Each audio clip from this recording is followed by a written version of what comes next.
The oil blocking or sealing membrane reacts with oil and immobilizes it on contact. It's made pretty much the same way that we make the superabsorbent membrane, but the type of chemical that we put in between actually dissolves the oil and increases its viscosity so that it turns it into a very thick grease. And what that does is actually form a membrane on top of the fabric, and it becomes completely impermeable. You can see that on the bottom right-hand side, just a little bit of blue on the top of the fabric there. And by the way, it's blue because we put a dye in the oil so we can see it in pictures. But essentially, once that happens, oil or water will not pass through that fabric, okay? It becomes completely impermeable, and then it's an impermeable membrane at that point. So there are 3 design approaches that we take with these oil reactive fabrics. One is what we call a good, better, best approach, okay? So on the left-hand side, the green line represents the oil blocking fabric, okay?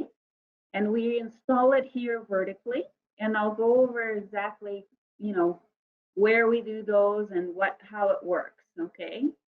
The middle of the solution is, again, you'll see the green line there is installed. The oil blocking fabric is installed vertically and connected to some impermeable material. And I'll walk through that design in the next few slides.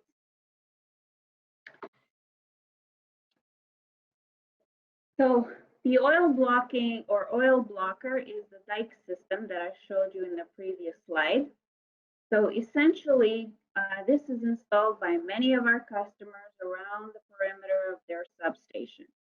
And it allows water to pass through, but if they have a spill, it sort of keeps that spill within their property. This is typically applicable for areas where you may have soils considered to be sufficiently impervious for clay, for example.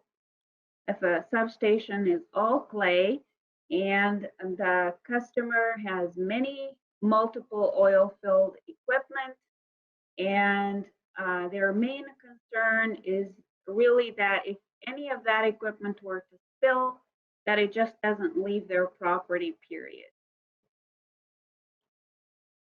This is installed vertically, supported by a wooden stake, usually about a foot high, and just covered with stone because the fabric is not designed to be exposed to UV light. So that height of that dike is really up to the customer. The standard is usually 12 inches, but we have customers who want 14 or 16 inches high.